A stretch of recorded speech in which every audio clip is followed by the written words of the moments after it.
mayo. Bienvenidos amigos y amigas a Noticias 7. Esta mañana tenemos información importante en nuestra mesa de trabajo, así que damos la bienvenida y saludamos a nuestros compañeros como todas las mañanas, Carolina, Lautaro y Byron. Lautaro, ¿cómo se llevaron a cabo las movilizaciones por el Día del Trabajador? Buenos días, Vero, Caro, Byron, amigos televidentes, radio escuchas y a quienes se conectan a través de Facebook Live. Pues las marchas por el 1 de mayo, el Día del Trabajador, se llevaron a cabo con tranquilidad, con paz y con acompañamiento de la policía. Tenemos todos los detalles para contarles cómo fue esta jornada, que por primera vez estuvo en completa calma. Muy buena noticia. Carolina, cuéntanos por favor qué sabemos sobre el estado de excepción decretado por el presidente de la República, Guillermo Lasso. Vero, compañeros y a toda nuestra audiencia, buenos días. Pues así es, 9.000 uniformados están desplegados en 3 provincias del país desde el pasado sábado. Ya hay los primeros resultados de los operativos que se han llevado a cabo en estos territorios. Nosotros les estaremos contando más adelante. Y otro de los detalles importantes también es conocer, Byron, cuál es el balance del feriado que tuvimos precisamente por el 1 de mayo. Y a propósito, también quisiéramos conocer quiénes son los entrevistados o a quién tendremos en nuestro segmento de entrevistas. Buenos días. Verónica, ¿cómo estás? Carolina, Lautaro, televidentes, buenos días. Pues han dicho las autoridades del ECU 911, sobre todo el coronel Zapata, que efectivamente más de 1,5 millones de ecuatorianos se han trasladado en este feriado. Hubo una reactivación económica muy importante y muy pocas emergencias, según ha dicho el director del ECU 911, que lo tendremos más adelante, y que además de ello ha dicho que efectivamente pues, el no uso de la mascarilla en espacios públicos y privados, públicos y abiertos quiero decir, ha permitido efectivamente un mejor aforo para los turistas y quienes se han movilizado durante este feriado. Pero además estará con nosotros Javier Sánchez, es presidente alterno de la Cámara de Comercio de Guayaquil. Hablaremos sobre la reactivación económica y esto de que sin mascarillas, pues digamos, la normalidad en el sector comercial es mucho más notable, y lo va a comentar justo. Muy bien, hacemos entonces también una invitación para que nos sintonicen a través de www.eltelegrafo.com.es, Pública FM y a través de nuestras redes sociales. Vamos a revisar enseguida los titulares de la jornada. Bienvenidos amigos.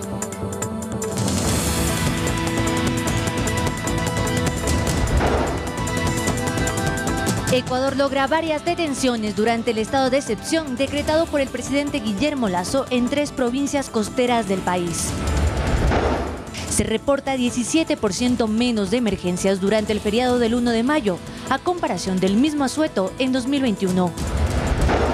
La Asamblea Nacional retoma sesiones del Pleno con una agenda represada con temas de hace más de un año. Chito Vera deja en alto el nombre de Ecuador al ganar su primera pelea como estelar en la UFC.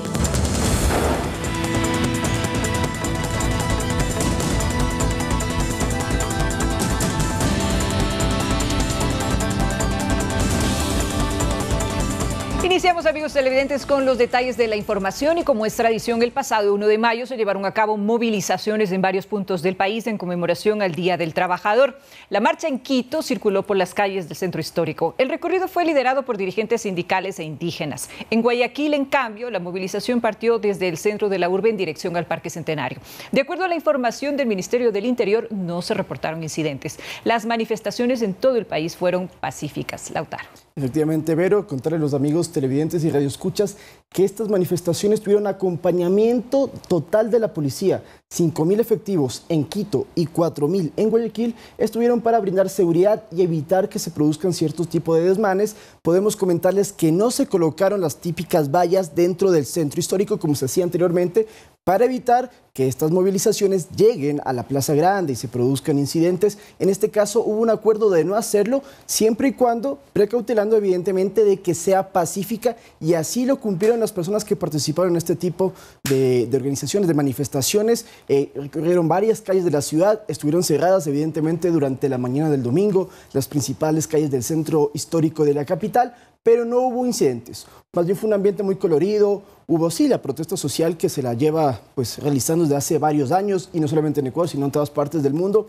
Pero en torno a lo que se especulaba, porque se habló mucho de que podía ser una jornada de violencia, que iban a haber problemas, pues nada que ver. Al contrario, la policía estuvo presente, les acompañó desde el inicio hasta el final. Se evitó de que haya algún tipo de daño también a la infraestructura, a las diferentes viviendas, a las casas, al espacio público, como ha sucedido en otras situaciones, en otras ocasiones. Aquí no hubo, entonces dejó ese ambiente de que fue muy tranquilo Recordemos que también se la llevó a cabo en diferentes ciudades, como en Machala, en Quevedo, en Cuenca, ya lo hemos dicho, en Guayaquil.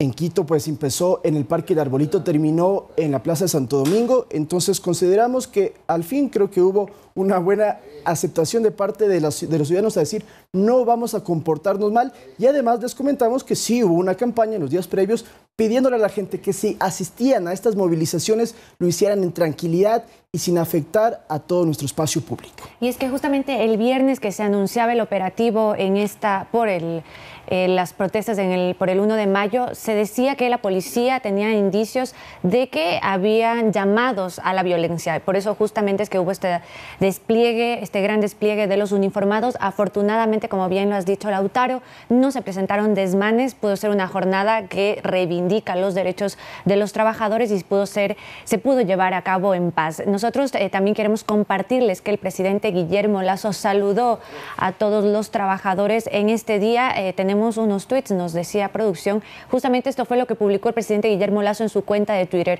Hoy es un día para conmemorar a todos los trabajadores que forman parte del gran motor de nuestra economía. Hemos logrado generar 350,000 nuevos empleos adecuados y seguiremos enfocando todo nuestro esfuerzo para que más ecuatorianos tengan empleo y oportunidades. Estas fueron parte de las palabras que expresó el primer mandatario en su cuenta oficial de Twitter. A propósito del Día del Trabajador, también mencionó: comprometidos con los trabajadores ecuatorianos, desde el día 1 logramos cumplir con ellos el aumento del salario básico unificado a $425 durante nuestro primer año de gobierno. Una promesa cumplida y un verdadero homenaje hacia el trabajador ecuatoriano.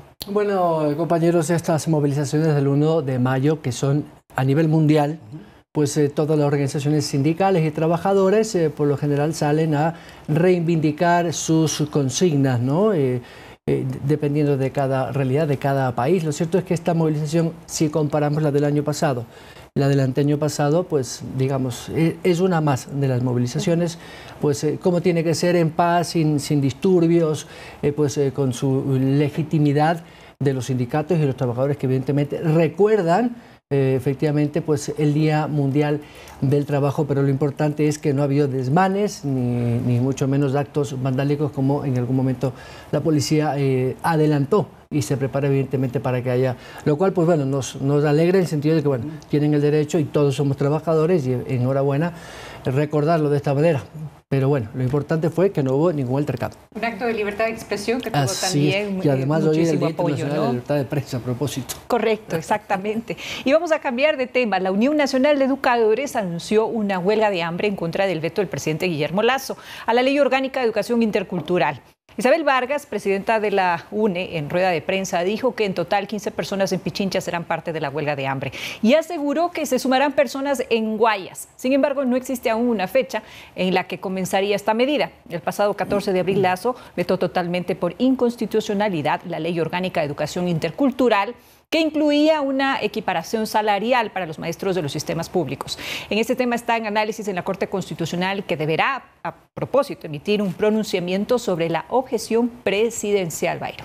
Sí, y recordemos que hace una semana estuvo aquí la titular de la cartera de Educación, María Brown, y ella precisamente dijo que estas mesas de diálogo interinstitucional, es decir, Presidencia de la República, Ministerio de Economía, Ministerio de Educación y por supuesto los maestros, dirigentes, las 13 organizaciones, porque la única organización que no quiso sentarse a dialogar es la UNE, de las 14 organizaciones que están reconocidas que pertenecen al sector del magisterio, para efectivamente ir definiendo cómo y cuándo se va a hacer esta propuesta para que efectivamente pues de manera legítima pero legal, es decir, por los cánones legislativos que correspondan a la Corte Constitucional, se pueda modificar esto y efectivamente pueda haber este justo reconocimiento de esos miles de maestros que merecen efectivamente que haya un reconocimiento económico, ¿no? Que es básicamente lo que están defendiendo y reclamando estos sectores del magisterio.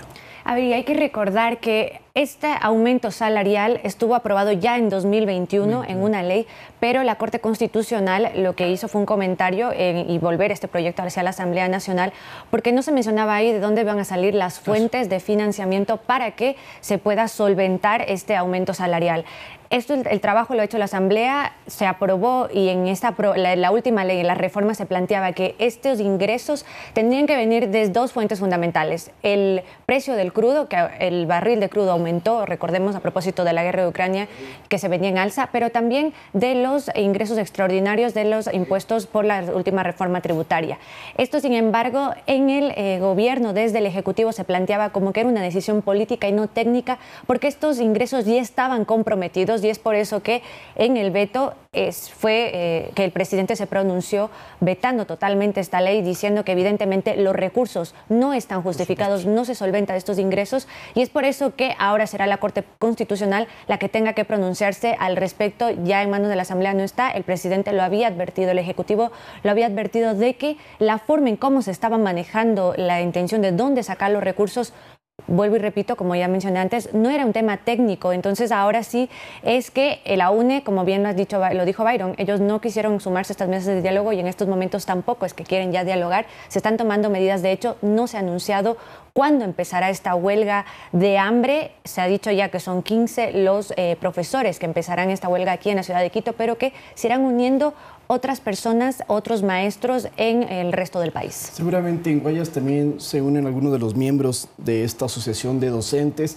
Esta es la segunda acción que han realizado en este último mes para reclamar lo que ellos consideran que es justo en cuanto al tema del tema salarial. Recordemos que la semana pasada hubo una movilización pequeña, eso sí, pero hubo en Quito, en Guayaquil, en otras partes, se cerraron vías, incluso algunas con llantas, con fuego. No llegaron a incidentes, no fueron altercados, pero sí se cerraron vías.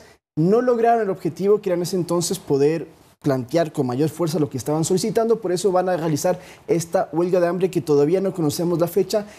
Seguramente hoy o mañana ya se podrá conocer cuándo va a iniciar y quiénes exactamente, porque lo que ya se presume evidentemente es que serán los principales dirigentes de esta organización, pero todavía no se conocen más detalles. Eso sí, tenemos que puntualizar que, como lo ha dicho el Ministerio de Educación, como lo dijo Byron, aquí en nuestra mesa y también en sus diferentes pronunciamientos, ellos están abiertos al diálogo, pero mientras la UNE no quiera sentarse a conversar, pues no habrá un puerto seguro y no habrá una manera de llegar a algún tipo de conciliación. Bueno, y la UNE, respetable organización sindical, hay que decirlo, cada vez tiene menos representatividad. Es decir, antes efectivamente, pues estas movilizaciones de la UNE paralizaban el país, había pues una suspensión de clases porque era un gremio respetable por sus propios miembros, es decir, por los docentes. Hoy ha perdido fuerza, no vamos a hacer el análisis, no nos compete hacer el análisis, pero como tú bien lo dices, son apenas, no llegan ni a 100 los maestros que harían huelga de hambre, más allá de que pueden tener razón y pues habrá que tomarlos en cuenta. Hay que ser muy lógicos en esto. La ley que fue aprobada por la Asamblea carecía de un componente técnico y no es simplemente una posición del gobierno de no querer acatar lo que dijo o lo que dispuso la Asamblea, sino que igual se iba a caer por inconstitucional, porque no estaba técnicamente financiado, porque así establece toda ley, de acuerdo a la normativa vigente, y si no hubiese sido el gobierno, hubiese sido otro organismo u otra instancia la que ponga esta inconstitucionalidad. Porque tarde o temprano, al entrar en vigencia la ley, era observable por Contraloría. Totalmente. Así de fácil. O sea, no hay que darle vueltas a esto, no hay que ser muy técnico en las legislaciones, es un sentido común. Pero es que en este sentido, Carolina, nosotros tenemos que recalcar que el excedente por el ingreso petrolero no iba a ser constante. Es decir, no podíamos contar con un ingreso permanente para poder solventar precisamente esta cantidad que se requería para poder incrementar el alza en los salarios de los maestros. Entonces, en ese sentido, creo que la observación que se está realizando es sumamente práctica, ¿no? Es que justamente nuestra norma legal establece que un ingreso no permanente no puede puede estar destinado para un gasto permanente. En este caso, el salario de los maestros es un gasto permanente. El ingreso por el petróleo, por el crudo, no es un gasto permanente. Por ejemplo, si nosotros revisamos hoy mismo, que se lo puede ver en internet, vamos a darnos cuenta que el precio del barril ha disminuido en comparación hace 1 o 2 meses, que justamente fue cuando se estaba tramitando y cuando se estaba tratando esta ley en la Comisión de Educación en la Asamblea. De hecho, varias veces nosotros cuestionamos esto dentro del legislativo, les preguntamos a los asambleístas y pues ellos se mantenían en que esta era la forma en cómo tenía que suplirse este valor. Y también hablando del tema de los tributos, que eso, recordemos que para cuando se hizo la reforma y se mencionó cuánto dinero iba a ingresar, ya también se tenía la idea de, o mejor dicho, el plan de a dónde se iban a disponer estos recursos. Entonces, no es que había un excedente de un dinero dentro de la caja fiscal y es que de eso se podía sacar. Eso no es así, y por eso justamente es que el gobierno reitera, el tema se trató de una cuestión técnica y opinaban que se trataba de una opinión política de lo que estaba haciendo la Asamblea. Tenemos todavía más o menos un mes para que llegue esta propuesta que tienen que hacer las diferentes organizaciones que sí se están reuniendo con el Ministerio de Educación. Y recordemos también y puntualicemos que hay 2.000 docentes que están recibiendo y que deben recibir ya este año el tema del incremento salarial retroactivo desde enero, y se espera que a finales de año vayan 9.000. Entonces, hay acciones que sí se están ejecutando, pero pues obviamente, como dice Carolina, todavía tiene que estar más definido, delineado y sobre todo por el tema legal. Vamos a cambiar de tema, amigos. El feriado por el 1 de mayo reportó un menor número de emergencias. Esta es una noticia positiva en comparación al 2021, según reportó el ECU 911. Escuchemos enseguida el balance hecho por esta institución. Los datos que registra el ECU 911 en torno al feriado del 1 de mayo por el Día del Trabajador son los siguientes. Tenemos una reducción del 17% en la articulación de emergencias, lo que constituye 8.072 emergencias menos respecto al feriado del año anterior. Este año tuvimos que articular 40.304 emergencias y el año anterior 48.376. 30.287 emergencias por seguridad ciudadana, lo que constituye el 75%. 4.070 emergencias por gestión sanitaria, lo que es el 10%, y 3.435 emergencias por tránsito y movilidad, entre las más importantes. Los cantones que mayor número de emergencias articulamos son Guayaquil con el 20%, Quito con el 19.7%, Cuenca con el 4.6%, Ambato con el 3.2%, entre otros. Lastimosamente, un dato que nos sigue preocupando es la violencia intrafamiliar. Hemos registrado 1.335 casos de violencia intrafamiliar. Este es el único dato que crece el 21%. En cuanto a todos los ejes viales, es decir, los peajes que registra el Ministerio de Transporte y Obras Públicas, hay un crecimiento del 127%. Este año hemos registrado 1.119.605 personas respecto al año anterior, que tuvimos 492.739 personas. Lo que quiere decir que durante este feriado tuvimos la movilización de 1.091.231 personas. Un dato muy interesante, y es que en un 135% se incrementó la movilización de personas desde los diferentes terminales terrestres a escala nacional, y los destinos predilectos fueron Salinas, playas, también Atacames en la provincia de Esmeraldas, es donde más gente llegó, más de 1 millón de personas, Baños también. Entonces, esto obviamente comparando con el año anterior, donde teníamos restricciones todavía de movilidad, de aforos, mascarillas. Bueno, eso hizo evidentemente que en esta ocasión la gente quiera salir más y se reactive de esa manera el turismo. Sin embargo, algo que dijo Zapata y que creo que tenemos que aquí volver a analizarlo, es el tema de las incivilidades, en el tema de que, no hubo tantas emergencias por altercados en la vía pública, porque evidentemente sin las restricciones ya la gente pues se comporta mejor. Pero la violencia intrafamiliar sigue llamando mucho la atención, 21% de incremento respecto al año pasado, es un número a considerar. Sí, bueno, de lo que decían también los hoteleros en algunas de sus cuentas en redes sociales, sobre todo, hubo una ocupación de 85% de la oferta turística, sea en balnearios o sea en ciudades del interior, como por ejemplo Baños, y esto pues habla muy bien de los números de reactivación económica, sobre todo en el sector turístico, pese a que este feriado no está dentro del cuadro cuadro de disminución del 8% del IVA, como recordemos, en los 2 feriados anteriores sí hubo esta disminución del 2 al 8%, pero a pesar de eso, el incremento de visitantes ha sido importante. Recordemos que aún faltan 2 momentos también de altísima actividad económica y de movimiento económico este mismo mes, que es el Día de la Madre, la próxima semana, y también el 24 de mayo, que es feriado, y mucha gente seguramente va a salir de la ciudad. Así es, y justamente nosotros el viernes conversábamos con varios vecinos aquí alrededor, ahí de donde nosotros nos encontramos, hay muchos restaurantes, y íbamos a preguntar, bueno, ¿qué les parece ya si sin la mascarilla ustedes creen que se va a reactivar a puertas del feriado? Y muchos nos dijeron que sí, que ellos tenían la expectativa de que se reactive incluso en Quito, que mucha gente sale de la ciudad, pero decían que tenían expectativa y estaban preparando igual un contingente para poder atender a toda la clientela, y evidentemente esto se ha visto reflejado en las cifras que hemos podido ver, que hemos podido percibir ahora ya de la ocupación hostelera, también de la hostelería en general. Bueno, personalmente yo no salí del feriado, no sé ustedes compañeros, tuve turno aquí, pero dejé la mascarilla, tuve turno aquí. Yo sí salí, fui a visitar a mi hija Manaví, y la verdad es que la gente aún usa mascarillas en sitios abiertos, públicos. En el transporte aéreo usan mascarilla, en los autobuses usan mascarilla. Pero sí hubo un aumento en la movilidad, sobre todo en carreteras y en vías, sí. Sí, pero bueno, el tema de la mascarilla dejémoslo ahí porque vamos a tratarlo más adelante después del corte, porque ahora también quiero resaltar un poco el tema de las cifras que ha mencionado Lauta, y es que es cierto, se dice que hay un balance positivo porque hay un 17% menos de emergencias a escala nacional a comparación en 2021, pero hay un 21% más de violencia intrafamiliar. Eso creo que tiene que decirnos algo.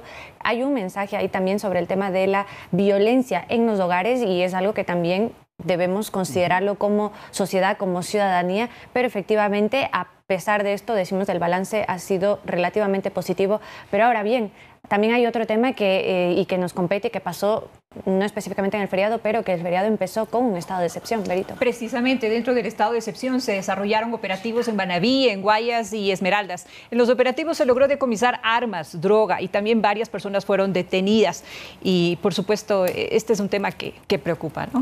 Así es, justamente como les decíamos, 9,000 uniformados entre policías y militares fueron desplegados luego que el presidente Guillermo Lasso decretó estado de excepción, que empezó a las 0 horas del pasado sábado, y se lo dispuso específicamente para 3 provincias que son las que consideradas con el mayor índice delictivo, son Guayas, Manaví y Esmeraldas. Además, se planteó toque de queda también para zonas específicas dentro de estas provincias, que es donde también existe un alto movimiento de crimen y de delincuencia. A propósito de esto, nosotros hemos podido ver constantemente en las redes sociales, la policía y los militares han estado informando sobre los diferentes operativos. Pero hay algo llamativo que pasó, y es que en la madrugada del domingo un bus de militares se accidentó, se volcó porque un hombre en estado etílico en pleno toque de queda, sin importar el toque de queda, se volcó a este bus, y de estos 17 uniformados, 17 militares resultaron heridos.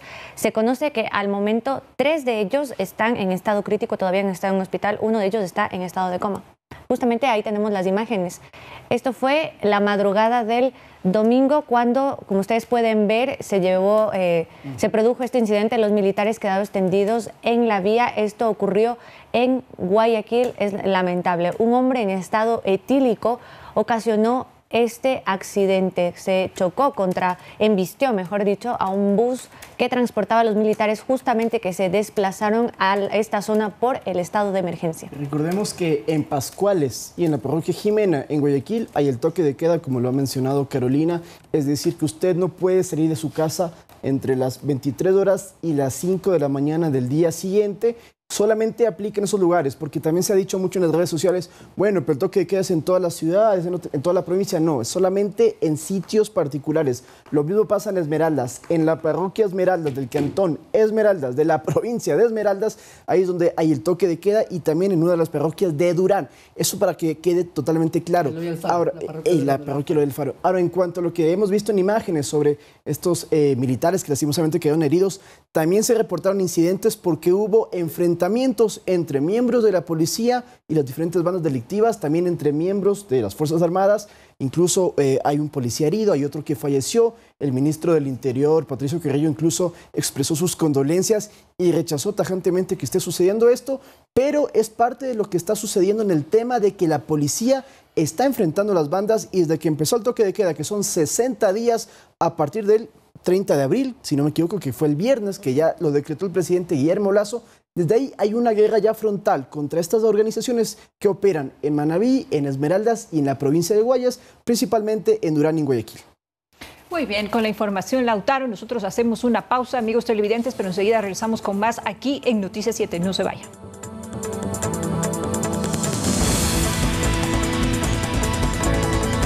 El uso de mascarillas en espacios cerrados continuará siendo obligatorio para el caso de centros de salud y hospitales, tanto para el personal que trabaja en estos como para pacientes y visitantes.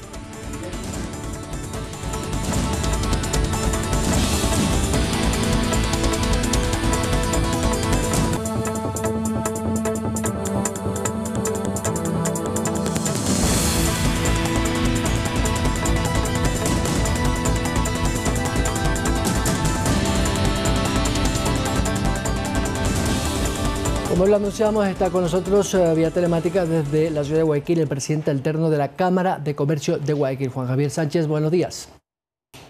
¿Qué tal? Muy buenos días. Un fuerte saludo a todas las personas que nos están escuchando y a ustedes el agradecimiento por la oportunidad.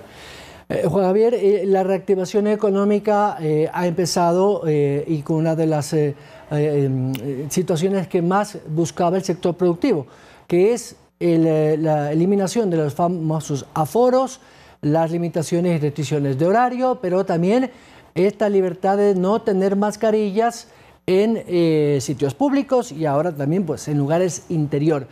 De lo que usted conoce de sus agremiados, de sus colegas empresarios, ¿cómo está sintiendo la reactivación económica del sector? Bueno, sí, la realidad es que la parte más importante yo creo que estaba centrada en los temas relacionados con el aforo. Siempre es importante y es algo que hemos venido permanentemente insistiendo en seguir cuidándonos, ¿no? Pero, digamos, el que cada una de las personas se vaya cuidando no debe de entorpecer el que se puedan realizar las diferentes actividades de comercio. Y entonces yo diría que se recibe con gratitud. Yo creo que ha habido un importante éxito con el programa de vacunación y que esto hace que hoy en día puedan seguirse reactivando los diferentes comercios, las diferentes actividades dentro del país. Sin embargo, la alcaldesa de Guayaquil, Cintia Viteri, ha dicho que de acuerdo a su autoridad cantonal no va a alinearse a la decisión del COE nacional. ¿Qué opinión le merece a usted de este comentario de la alcaldesa?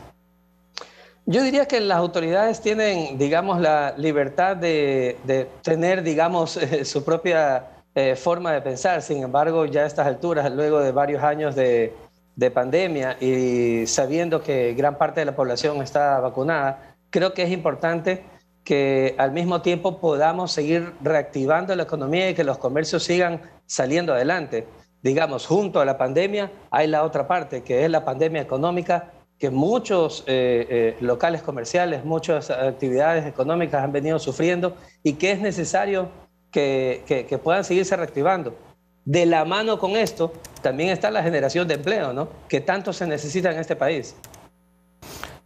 Juan Javier, y el sector comercial, básicamente Guayaquil, fue el que más duro impacto recibió, porque claro, los comerciantes en Guayaquil son miles y van desde los pequeños comerciantes que tienen una tienda, que tienen, pues digamos, un almacén de mercancía, hasta el gran empresario de comercio.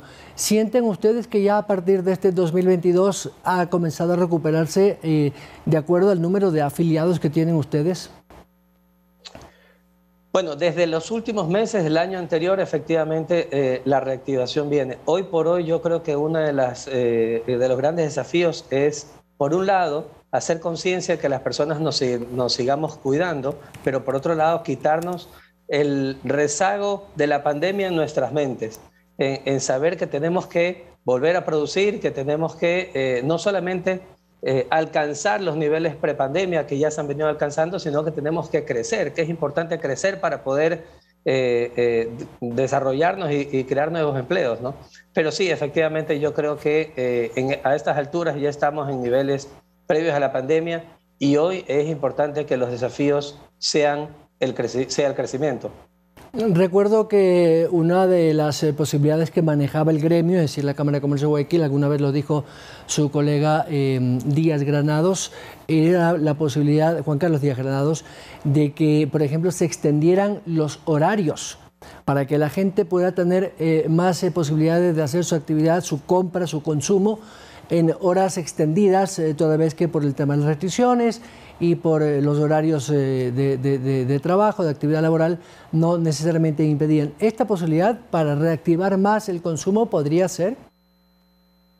Siempre el poder extender los horarios implica no solamente que las empresas puedan hacer más negocios, implica también que las empresas puedan requerir nuevos empleos, nuevos trabajadores que puedan atender durante esos horarios.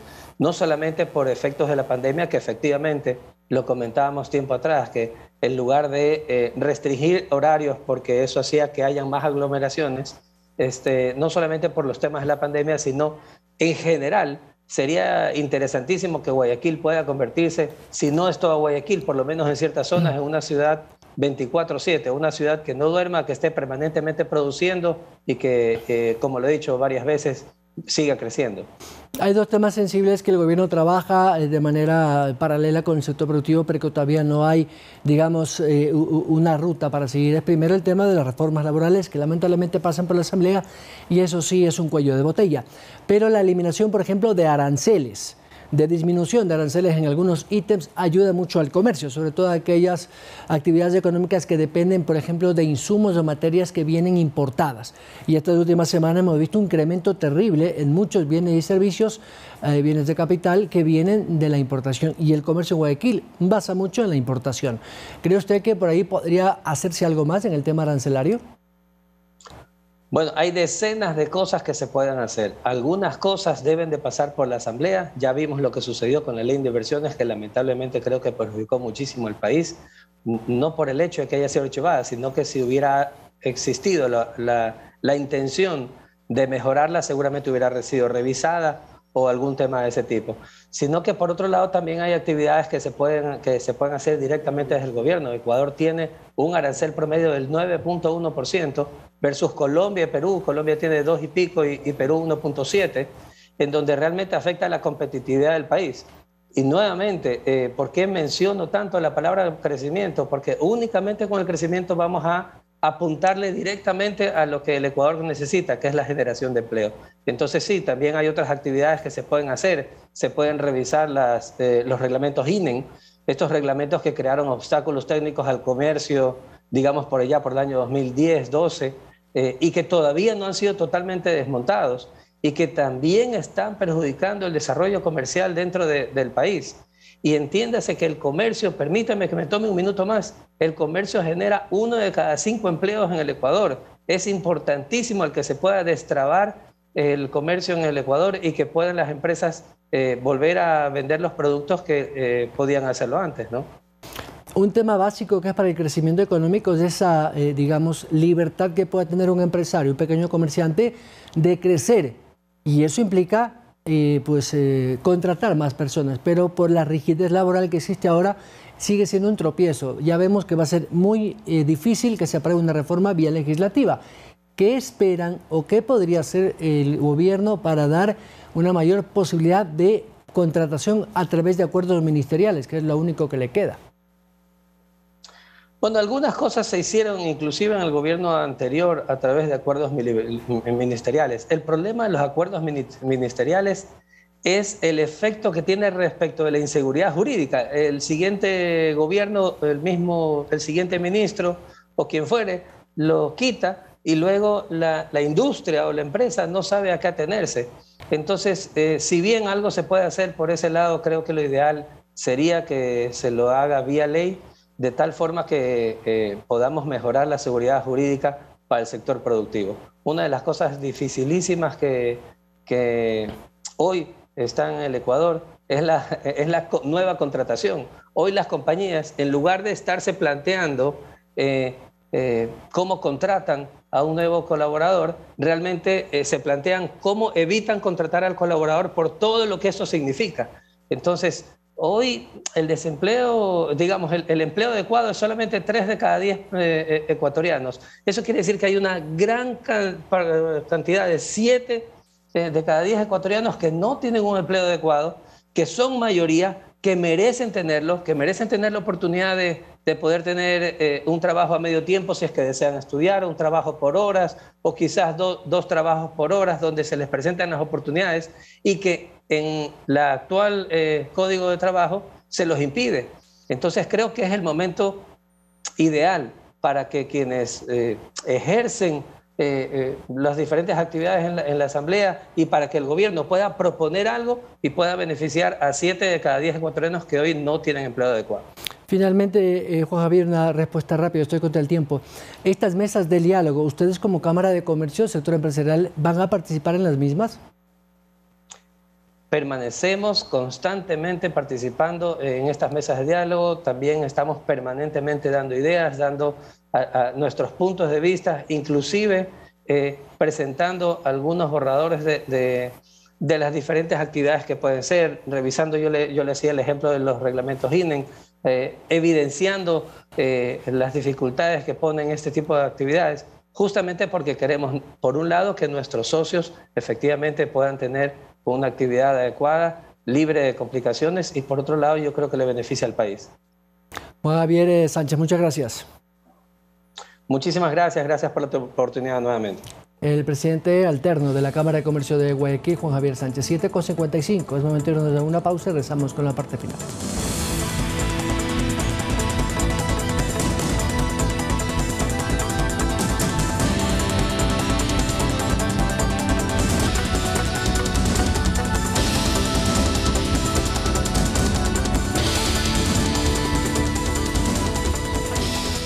Seguimos informando, amigos televidentes. Antes de finalizar, les contamos que en Corea del Sur utilizan drones para polinizar los frutales ante la falta de abejas.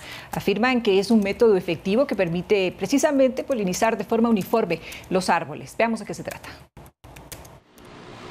¿Qué hacer cuando no hay abejas para polinizar los árboles frutales? En Seosan, Corea del Sur, han encontrado una solución tecnológica: utilizar drones que rocían los manzanos con una sustancia que facilita la polinización. Los hortelanos lo estamos pasando mal porque no quedan abejas para la polinización, aunque el problema más grave es que falta mano de obra, dice este hombre. Y es que los drones también reemplazan a la polinización manual realizada por obreros del campo, que resulta un 25% más cara. Los drones pueden polinizar uniformemente y pueden tener aún más éxito si se utilizan agentes de atracción de abejas, explica este responsable del gobierno local. Seosan va a probar este sistema de polinización con drones en 14 huertos de manzanos y comprobar la producción y la calidad de la fruta antes de extender su uso. Una tecnología que, sin embargo, no soluciona el problema de fondo, la desaparición de las abejas melíferas esta primavera en Corea del Sur. Dicen que debido al cambio climático. Y no solamente el cambio climático, es que las tecnologías de los aparatos celulares les afectan a las abejas y por eso ya no hay muchas abejas. Uno de los problemas que también nos trae la tecnología. Las abejas forman parte fundamental del ecosistema. Verónica. Sin duda alguna, Byron, importante. Y también, bueno, la alternativa a que se pueda realizar esta polinización es interesante porque se podría aplicar también en nuestros países, replicar lo bueno de la tecnología de otros estados. Nosotros nos despedimos. Muchísimas gracias, amigos televidentes, por habernos acompañado en esta emisión informativa y estaremos con ustedes nuevamente a las 22 horas con más noticias aquí en Noticias 7. Buenos días.